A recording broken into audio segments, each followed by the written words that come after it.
Hello friends, welcome to my channel. कैसे हैं आप सब? आई होप आप सब स्वस्थ और मस्त होंगे और अपने एग्जाम की तैयारी अच्छे से कर रहे होंगे। तो फ्रेंड्स, आज की हमारी वीडियो का टॉपिक है कक्षा 12 हिंदी व्याकरण। ठीक है, हिंदी व्याकरण में क्या इंपॉर्टेंट है? रस, छंद एवं अलंकार। ये तीनों चीज़ें आपको आज एक ही वीडियो में सब मिलने वाली हैं। ठीक है, रस के जितने भेद होते हैं, छंद के कितने भेद होते हैं और अलंकार में कितने भेद होते हैं, जैसे अनुप्रास अलंकार, उत्प्रेक्षा अलंकार, रूपक अलंकार। ठीक है, तो इस प्रकार आपको सारे आज पॉइंट वाइज नोट्स मिलने वाले हैं। ठीक है, चैनल पर नए हैं एक बार तो चैनल को सब्सक्राइब कर लीजिएगा। मैं इस तरह की इंपॉर्टेंट वीडियो चैनल पर लाता रहता हूँ।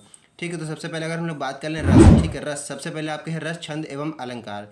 तो आज की इस वीडियो में मैं आपको वही टॉपिक बताऊंगा जो आपको सबसे ज़्यादा पढ़ने और जो पेपर में सबसे ज़्यादा पूछे आते हैं। ठीक है, बस आपके कहने का मतलब है आप रस, छंद एवं अलंकार की टेंशन आपको बिल्कुल नहीं लेनी है। केवल आपको पूरी वीडियो देख लेनी है बिना स्किप किए। ठीक है, तो आराम से आप पेपर में रस, छंद एवं अलंकार में कहीं भी नहीं फंसेंगे। ठीक है, तो रस में क्या पूछा जाता है, छंद एवं अलंकार, आज तीनों टॉपिक पर हम लोग बात करेंगे। सबसे पहले मैं आपको बताऊं, जैसा मेरा हेडिंग है रस। ठीक है, रस में आपको क्या क्या पढ़ना है वो मैं आपको बताता हूँ। रस में सबसे पहला आता है श्रृंगार रस। ठीक है, जहाँ रस की बात होती है वहाँ पर सबसे पहला नाम क्या आता है? श्रृंगार रस। ठीक है, श्रृंगार रस में आपको क्या क्या पढ़ना है? पहले आपको श्रृंगार रस की परिभाषा लिख देनी है। श्रृंगार रस में क्या लिखेंगे आप? जब रति नामक स्थायी भाव विभाव, अनुभाव और संचारी भाव से पुष्ट हो जाता है तो वहाँ श्रृंगार रस की उत्पत्ति होती है। कहने का मतलब क्या है? श्रृंगार रस का देखिए यहाँ पर दो बातें हैं। श्रृंगार रस का एक स्थायी भाव आप बता सकते हैं। श्रृंगार रस का स्थायी भाव क्या होता है? रति। रति भाव होता है श्रृंगार रस का। ठीक है, स्थायी भाव। इसकी परिभाषा बता सकते हैं, विभाव, अनुभाव और संचारी भाव से पुष्ट हो जाता है तो वहाँ श्रृंगार रस की उत्पत्ति होती है। ठीक है, श्रृंगार रस का कहने का मतलब क्या है? जहाँ पर प्रेमी प्रेमिका के बारे में बात होती है, नायक, जहाँ पर नायक नायिका की बात हो रही होती है। ठीक है, प्रेम प्रवाह की बात हो रही होती है। ठीक है, वहाँ पर श्रृंगार रस की उत्पत्ति होती है। ठीक, इसका उदाहरण आप बता सकते हैं। उदाहरण श्रृंगार रस का सबसे बढ़िया, सबसे सरल उदाहरण है, तुम मिली तो बरसने लगा सावन, बूंदों ने कर दिया मेरा मन पावन। ठीक है, कहने का मतलब क्या है? यहाँ जहाँ पर नायक नायिका के बारे में बात हो रही होती है तो वहाँ पर श्रृंगार रस की उत्पत्ति होती है, जहाँ पर रति नामक स्थायी भाव उत्पन्न होता है। तो वहाँ पर देखिए उसी उदाहरण में क्या कहा जा रहा है, तुम मिली तो बरसने लगा सावन, बूंदों ने कर दिया मेरा मन पावन। यानी ये प्रेमक यानी नायक और नायिका के बीच में ये बात हो रही है। ठीक है, तो वहाँ पर कौन सा भाव उत्पन्न हो रहा है? रति भाव उत्पन्न हो रहा है। ठीक है, तो उसको हम लोग श्रृंगार रस कहते हैं। तो ये हो गया हमारा श्रृंगार रस। अब अगला रस है हमारे पास हास्य रस। पहले नंबर पे आपने पढ़ लिया श्रृंगार रस, दूसरे पे आ रहा है हास्य रस। हास्य रस में आप क्या लिखेंगे? किसी व्यक्ति की विलक्षण आकृति एवं विचित्र चेष्टाएं और कार्य को देखकर हृदय में उत्पन्न हास नामक स्थायी भाव विभाव, अनुभाव और संचारी भाव से संयोग करता है तो हास्य रस की उत्पत्ति होती है। कहने का मतलब क्या है? यहाँ पर भी आप बता सकते हैं कि जो हास्य रस का स्थायी भाव, सबसे पहले आप बता सकते हैं हास्य रस का जो स्थायी भाव होता है वो होता है हास। यहाँ पर लिखा है उत्पन्न हास नामक स्थायी भाव। ठीक है, और यहाँ पर हास्य रस की उत्पत्ति होती कैसे? अगर हम किसी व्यक्ति की विलक्षण आकृति, किसी व्यक्ति की मतलब विलक्षण आकृति देखते हैं या विचित्र चेष्टाएं, ठीक है, उल्टी सीधी वो हरकत करता है जिसको देख के हमें हंसी आ जाती है, मन में हास नामक स्थायी भाव उत्पन्न होता है। ठीक है, कार्य को देखकर हृदय में उत्पन्न द्वारा हास नामक स्थायी भाव को ही अनुभाव एवं संचारी भाव से जो संयोग करता है उसी को हम लोग हास्य रस कहते हैं। यानी कि आप देखते हो, कोई अपना सीरियल देखते हो, कोई नाटक देखते होंगे प्रसिद्ध, ठीक है, तो वहाँ पर उसमें कोई विलक्षण आकृति या विचित्र चेष्टाएं करते होगा। ठीक है, कोई भी आपका जो होगा फेवरेट पर्सन होगा वो विचित्र चेष्टाएं करता होगा तो आपको देख के हंसी आती होगी। ठीक है, या मन में हास नामक स्थायी भाव उत्पन्न होता होगा तो उसी को आप कह सकते हैं ये हास्य रस है। उदाहरण के लिए बता दें उदाहरण आप लिखेंगे, बुरे समय को देखकर गंजे तू क्यों रोए, किसी भी हालत में तेरा बाल न बांका होए।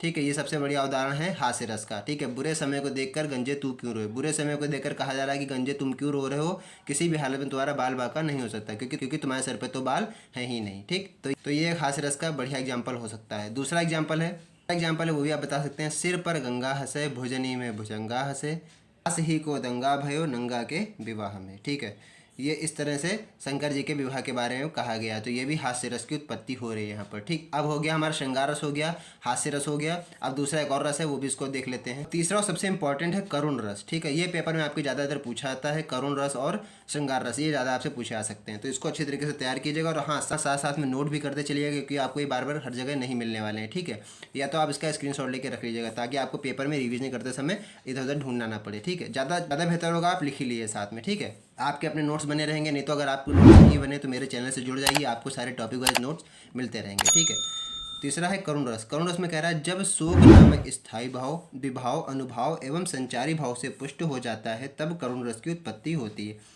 कहने का यहाँ पर मतलब क्या है कि जब शोक नामक यानी कि करुण रस का स्थायी भाव क्या है? शोक। ठीक है, करुण रस का स्थायी भाव शोक है। वो कहा जा रहा है कि विभाव, अनुभाव एवं संचारी भाव से पुष्ट हो जाता है तब करुण रस की उत्पत्ति होती है। करुण रस की उत्पत्ति कब होती है? जब हमारा शोक नामक स्थायी भाव उत्पन्न होता है। ठीक है, इसका उदाहरण आप देख सकते हैं, इसका उदाहरण लिखा हुआ है, मणि खोए भुजंग से जननी, फंसा पटक रही थी शीश, अंधी आज बनाकर तुमने किया न्याय तुमने जगदीश। ठीक है, अंधी आज बनाकर मुझको किया न्याय तुमने जगदीश। ठीक है, यानी कि यहाँ पर शोक भाव उत्पन्न हो रहा है। ठीक है, शोक नामक स्थायी भाव उत्पन्न हो रहा है। ठीक है, तो यहाँ पर हमारा करुण रस की उत्पत्ति हो रही है। तो ये इंपॉर्टेंट थे हमारे रस में जितने भी थे। श्रृंगार रस हो गया, दूसरा हो गया हास्य रस, तीसरा हो गया ये करुण रस। ठीक है, तो ये तीनों रस हैं, इसके अलावा आपसे कुछ नहीं पूछा था। तो रस में आपको केवल इतना ही तैयार करके जाना है दोस्तों। ठीक है, अब हम लोग बात करते हैं छंद पे। ठीक है, रस की तो आपकी बात हो गई, हमारा टॉपिक था रस, छंद एवं अलंकार। तो रस हो गया, अब हम लोग बात करते हैं छंद की। ठीक, तो फ्रेंड्स अब हम लोग बात कर रहे हैं छंद की। छंद यहाँ पर लिखा हो, छंद में आपको क्या क्या पढ़ना है, जैसे चौपाई, दोहा, सोहटा वगैरह क्या क्या पढ़ना है, उसके बारे में आज हम लोग बात करेंगे। पहले जो छंद में टॉपिक आता है वो है चौपाई। ठीक है, चौपाई क्या है? ये एक ऐसा टॉपिक है जो कि आपसे पूछा आता है। छंद का मतलब क्या है? जहाँ पर भी छंद का नाम आता है आपसे पेपर में चौपाई, सोहटा जरूर पूछा सकता है। तो सबसे पहले अगर हम लोग बात कर लें चौपाई की, चौपाई में लिखा है यह सममात्रिक छंद है, इसमें 4 चरण होते हैं। कितने चरण होते हैं? 4 चरण होते हैं, और प्रत्येक चरण में 16 मात्राएं होती हैं। प्रत्येक चरण में 16 मात्राएं होती हैं। चौपाई में कितने चरण होते हैं? ध्यान रखिएगा, चौपाई का मतलब 4 चरण। चौपाई जिसको आप लोग बोलते हैं चारपाई, जैसे आपने घर में बोलते होंगे चारपाई, यानी कि जिसके 4 पैर होते हैं। उसी तरीके से ध्यान रखिएगा, चौपाई यानी कि जिसके 4 पैर होते हैं। पाई मतलब पैर, चौ मतलब 4 पैर। ठीक है, इसीलिए इसका नाम रखा गया है चौपाई, है ना। और प्रत्येक चरण में कितनी मात्राएं होती हैं? 16 मात्राएं होती हैं। ठीक है, ये होता है चौपाई का। आपको एक उदाहरण से बताता हूँ। ठीक है, जैसे लिखा है, सकल स्नेह शिथिल रघुबर के, गए कोस द्वि दिन कर ढर के, जलु थलु देखि बसे निस बीते, कीन्ह गबन रघुनाथ प्रीते। कहने का मतलब यहाँ पर जैसे बताया था मैंने, इसमें 4 चरण होते हैं। कितने चरण हैं? गिन लीजिए, 1 2 3 4 चरण हो गए। और लिखा था प्रत्येक चरण में 16 मात्राएं होती हैं। प्रत्येक चरण में, यानी कि एक चरण में 1 2 3 4 चरण हैं, तो हर एक चरण में 16 मात्राएं होती हैं। तो पहले चरण की मैंने मात्राएं आपको दिखा रखी, इसी तरह आपको सारे चरण में 16 मात्राएं होंगी। तो यहाँ पर देखिए 1 2 3, यहाँ 3 मात्राएं हैं। ठीक है, यहाँ पर ये इसको छोटी मात्रा का, इसको मात्रा कहा जाता है, इसको लघु मात्राएं, जिसमें डंडा खींचा जाता है, लघु है। और ये जो आप देख रहे हैं 5S टाइप का बना रहता है इंग्लिश के, इसको हम लोग बोलते हैं दीर्घ। ठीक है, तो ये लघु मात्राएं, ये दीर्घ मात्राएं। तो 1 2 3, इनको 2 गिना जाता है। ठीक है, ध्यान रखिएगा, इसको 2 काउंट किया जाता है, इन सबको 2 काउंट किया जाता है। और ये जो 1 1 है, इसको 1 काउंट किया जाता है। तो गिन लीजिए, 1 2 3 4, और ये 2 6 7 8 9 10 11 12 13 14 और ये 2 16। तो कितनी मात्रा हो गई? 16। इसी तरह अगर यहाँ पर गिनेंगे तो यहाँ पर भी कितना निकल के आएगी? 16। यहाँ पर भी 16 और यहाँ पर भी 16। इस तरह से सारी मात्राएं निकल के आएंगी चौपाई में। ठीक है, तो ये चौपाई में था, इसको अच्छी तरीके से पढ़ लीजिएगा। आता है फ्रेंड्स हमारा सोरठा। छंद में ही दूसरा पार्ट है, चौपाई हो गई, अब सोरठा। सोरठा में क्या लिखना है आपको? यह अर्धसम मात्रिक छंद है, जिसके प्रथम और तृतीय चरण सम होते हैं। प्रथम और तृतीय, ध्यान रखिएगा, पहला और तीसरा चरण सम होते हैं, और द्वितीय तथा चतुर्थ चरण विषम होते हैं। द्वितीय तथा चतुर्थ का मतलब दूसरा और चौथा चरण विषम होते हैं। सम विषम का मतलब क्या है? अर्थात प्रथम व तृतीय चरण में 11 मात्राएं होती हैं, यानी कि सम लिखा था ना, यानी पहले और तीसरे चरण में 11 मात्राएं होती हैं, तथा द्वितीय और चतुर्थ यानी दूसरे और चतुर्थ चरण में, दूसरे और चौथे चरण में 13 मात्राएं होती हैं। ठीक है, तो ये होता है सोरठा। ये भी एक अर्धसम मात्रिक छंद है। चौपाई क्या था? चौपाई थी सम मात्रिक छंद। ठीक है, ध्यान रखिएगा, चौपाई थी सम मात्रिक छंद और सोरठा है अर्धसम मात्रिक छंद। ठीक है, अगर इसका हम उदाहरण देखें, उदाहरण में लिखा है, जो सुमिरत सिद्धि होए, गण नायक करे वर बदन, करहूँ अनुग्रह सोए, बुद्धि राशि शुभ गुण सतन। सोरठा है प्रत्येक, ठीक है, प्रथम व तृतीय चरण में 11 मात्राएं। प्रथम चरण क्या होगा इसका? ये कॉमा जो यहाँ पर लिखा है दूसरा चरण है, ये कॉमा के जो पहले लिखा है तीसरा, और ये चौथा। 4 चरण हो गए। ठीक है, अब यहाँ पर लिखा था प्रथम व तृतीय चरण में, यानी कि पहले और तीसरे चरण, यानी इसमें और दूसरा, ये दूसरा है, इसमें तीसरे, यानी इसमें और इसमें कितनी होंगी? 11 मात्रा हो जाएंगी। और द्वितीय चौथे, यानी दूसरे और चौथे में कितनी हो जाएंगी? 13 मात्राएं हो जाएंगी। तो ये हमारा सोरठा हो जाएगा। अब अगला है आपका दोहा। तो दोहा ध्यान रखिएगा फ्रेंड्स, सबसे पहले बता दें आपको, यह सोरठा का विपरीत होता है, सोरठा का जस्ट उल्टा होता है। कहने का मतलब क्या? उसके पहले और तीसरे में होती थी 11 मात्राएं, और दूसरे चौथे में होती थी 13 मात्राएं। यहाँ पर जस्ट उल्टा हो जाएगा, यानी कि जो पहले और तीसरे में हो जाएंगी 13 मात्राएं, दूसरे और चौथे में हो जाएंगी 11 मात्राएं, यानी कि दोहा जस्ट उल्टा हो जाएगा। यहाँ पर लिखा दोहा अर्धसम मात्रिक छंद है, इसमें 4 चरण होते हैं। ध्यान रखिएगा, जितने भी हमारे छंद में होते हैं सबके 4 चरण होते हैं, चाहे वो चौपाई हो, चाहे आपका सोरठा हो, चाहे आपका दोहा हो। ठीक है, तो यह अर्धसम मात्रिक छंद है, इसमें 4 चरण होते हैं। पहले और तीसरे चरण में 13 मात्राएं, और दूसरे और चौथे चरण में 11 मात्राएं होती हैं। यह सोरठा का विपरीत होता है। स्पेशल मैंने ये चीज़ लिखा हुआ ताकि आपको दिमाग में बैठ जाए। ठीक है, यह सोरठा का जस्ट विपरीत होता है, यानी जस्ट उल्टा होता है। ठीक, उदाहरण सबसे बढ़िया यहाँ लिखा है, आप समझ सकते हैं। रहीमन पानी राखिए, बिन पानी सब सून, पानी गए न उबरे, मोती मानुष चून। कहने का मतलब क्या है, यहाँ पर पहले और तीसरे चरण में कितनी होनी चाहिए, 13 13 मात्रा होनी चाहिए। तो पहला चरण हमारा ये हो गया, दूसरा चरण ये हो गया, तीसरा चरण ये हो गया, चौथा चरण ये हो गया। यानी कि सोरठे का उल्टा है, उसमें पहले और तीसरे में कितनी थी, 11 11, इसमें पहले और तीसरे में 13 होनी चाहिए। तो पहला चरण में देख लेते हैं 13 है कि नहीं है। इसको एक गिना जाता है, 1 2 3 4, तो 6 2 8, 2 10, 1 11 और 2 13। अब दूसरे चरण में भी देख लेते हैं, दूसरे चरण में कितनी है, ठीक है। दूसरे चरण में कितनी होनी चाहिए, 11 होनी चाहिए। यानी 1 2 2 4 2 6 7 8 2 10 और 1 11। इसी तरह नीचे भी आपको मिलेंगी मात्राएं, ठीक है। तो ये ठीक है, पेपर में अगर पूछा जाए तो इसको आप इस तरह से सबसे बढ़िया सीधा एग्जाम्पल लिख के और इसकी आसानी से लिख के इसकी मात्राएं दिखा दीजिएगा, ठीक। अरे होगा छंद, यानी पहला था आपका चौपाई सोरठा और तीसरा हो गया दोहा। तो ये आपके छंद हो गए। हमारा क्या कंप्लीट हो गया, रस हो गया कंप्लीट, छंद हो गया। अब हमारा क्या बचा है, अलंकार, ठीक है। तो फ्रेंड्स अब हमारा लास्ट टॉपिक बचा हुआ अलंकार, यानी कि मैंने आपको आज रस बता दिया, छंद बता दिया और अलंकार बताना है, ठीक है। अलंकार बचा हुआ। अलंकार में सबसे पहला जो पॉइंट आता है वो है हमारा उपमा अलंकार। उपमा अलंकार कब आता है, जब किसी वस्तु की तुलना किसी दूसरी प्रसिद्ध वस्तु से की जाती है या समानता प्रदर्शित की जाती है, वहाँ पर उपमा अलंकार होता है। ध्यान रखिएगा फ्रेंड्स, जितना मैं आज आपको इस वीडियो में बता रहा हूँ, रस हो या छंद हो या अलंकार हो, उतना केवल अगर आप पढ़ के जाएंगे केवल आपको फायदा है, क्योंकि आपके कोर्स में और इसके अलावा कुछ है भी नहीं, ठीक है। रस छंद अलंकार में जितना मैंने बताया केवल आपको उतना ही पढ़ के जाना है पेपर देने, ठीक है। कहने का मतलब क्या है, किसी वस्तु की तुलना की जा रही है, प्रसिद्ध वस्तु से किसी की तुलना की जाती है, यानी कंपेयर किया जा रहा है, समझ सकते हैं, यानी किसी की उपमा करना अलंकार, ठीक है। तो वहाँ पर उपमा अलंकार उत्पन्न होता है। उदाहरण से समझ सकते हैं। उदाहरण यहाँ लिखा है, पीपर पात सरिसमन डोला। सबसे पहला बढ़िया सबसे जो एग्जाम्पल है वो पीपर पात सरिसमन डोला।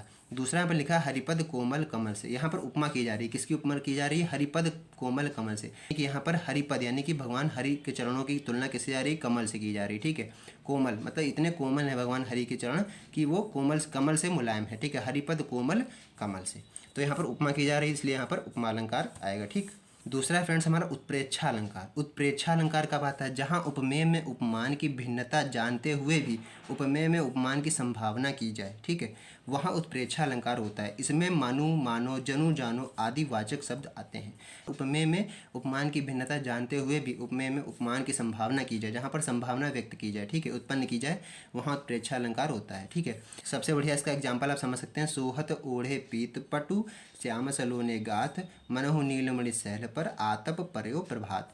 यहाँ पर क्या उपमेय में है, ठीक, उपमेय में उपमान की संभावना की जा रही है, मतलब उपमान की संभावना की जा रही है, ठीक है। तो वहाँ पर हमारा उत्प्रेक्षा अलंकार होता है। आपके अलंकार कौन कौन से हो गए, उपमा अलंकार हो गया, उत्प्रेक्षा अलंकार हो गया, ठीक है। ये दोनों इंपॉर्टेंट है। एक और है आपका रूपक अलंकार, ठीक है। कहीं कहीं आपसे ये पूछ लिया जाता है कि रूपक अलंकार के बारे में बताइए, तो आपको ये भी पढ़ के जाना है, ठीक है। 3 आपके अलंकार होते हैं, उपमा, उत्प्रेक्षा और रूपक। रूपक में आप बताएंगे जहाँ उपमेय में उपमान के रूप में कहा जाए, जहाँ उपमेय को उपमान के रूप में कहा जाए वहाँ रूपक अलंकार होता है, ठीक है। जहाँ हमारा उपमेय है, ठीक है, जहाँ उपमेय अलंकार है वहाँ पर उपमान के रूप में कहा जा रहा है उसको, तो वहाँ रूपक अलंकार होता है। सीधा से इसमें आप उदाहरण बता देंगे, उदित उदयगिरी मंच पर रघुबर बाल पतंग विकसय संत सरोज सब हर्षय लोचन भ्रंग, ठीक है। तो ये हमारा रूपक अलंकार हो गया, ये तीनों होगा, ठीक है। पहला हो गया उपमा अलंकार, दूसरा हो गया उत्प्रेक्षा अलंकार, तीसरा हो गया रूपक अलंकार। इसी तरह मैंने आपको छंद में बता दिए चौपाई, सोरठा और दोहा, और इसी तरह मैंने आपको रस में बताया था श्रृंगार रस, हास्य रस और करुण रस, ठीक है। आई होप आपने अच्छी तरीके से सब कुछ समझ लिया होगा। रस छंद एवं अलंकार आपको अच्छी तरीके से समझ में